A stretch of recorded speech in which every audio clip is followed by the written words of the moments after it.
A&E. Welcome back to the Royal Observatory in Greenwich, England. Well, we have made it to the final 10, the 10 people who have had the greatest impact on the last 1,000 years. In a way, they're all explorers, for each set their sights on a distant frontier. But when it comes to their actual professions, it may not surprise you that half of them are scientists. For if the past millennium is marked by anything, it is the fact that scientific discovery is the single greatest agent of change on the planet.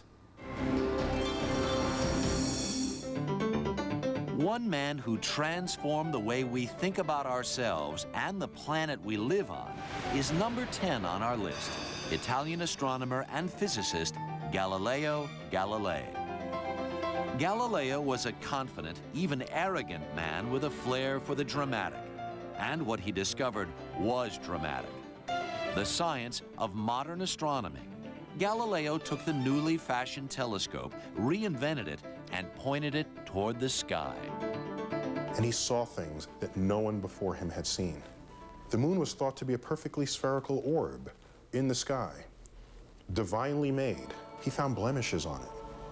These discoveries were so profound that the establishment presupposed that Galileo's telescope was some kind of sorcery that he had cooked up just to undermine the authority of the church. Galileo shattered the notion that the Earth was the center of the universe. Instead, he said, planets circle the sun. At the time, it was a shocking theory, for everyone believed in an Earth-centered galaxy. Not only that, it was fundamental to church doctrine. If God said we're special and he created us specially, why would he put us on any other part of the universe except its center? Once you shake that notion, you've challenged something very fundamental. Galileo was hauled before the Inquisition in Rome and charged with heresy. Old and ill, he nonetheless made a stirring defense for the truth.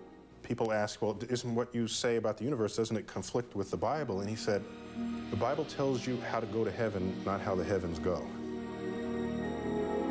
But the church was not amused, and Galileo was forced to repudiate his claims. He spent the last 9 years of his life under house arrest, the price he paid for being ahead of his time. Today, Galileo stands as a symbol for freedom of thought and an emblem of the battle against authority, a battle he eventually won. For the Vatican finally acknowledged that it had wronged the Italian astronomer, but not until 1992.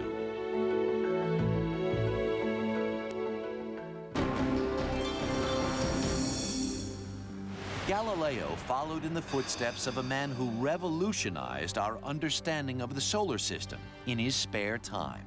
Nicholas Copernicus was never a professional astronomer. He worked most of his later in his native Poland. But what he accomplished in his off hours laid the foundation for everything we know about the galaxy. Copernicus was the first scientist to actually come up with a mind-blowing idea that then took hold and forced the world to rethink our position in the universe. Copernicus lived a century before Galileo, so he had no telescope to work with. Using only the naked eye and crude instruments, he dreamed up the theory that Galileo would one day prove. Copernicus theorized that the Earth and all the planets move, that our world rotates on its axis every 24 hours to make a day, that it completes an orbit around the sun in a year. It was at the time a ridiculous notion that just turned out to be right. It gives us contemporary astronomy. It takes us from an Earth-centered system to a planetary system. And boy, that's a leap. A leap both physical and metaphysical. If you believe you're the center of the universe, it's a metaphor for all sorts of godlike presuppositions about ourselves. Then the question is, if you're not the center of the universe, what are you? Who are you, where are you located, and what is the universe? And those are the questions we've been dealing with ever since. Copernicus realized the radical and explosive nature of his theories, and he kept them to himself for almost 30 years. Colleagues finally persuaded him to publish. Legend has it, the first copy was presented to him on his deathbed. Very few people, other than other mathematicians and a number of astronomers, are even aware of what he's done or even terribly interested. It's not really till Galileo comes along that the idea becomes the heart of an entirely new system and then really begins to take hold.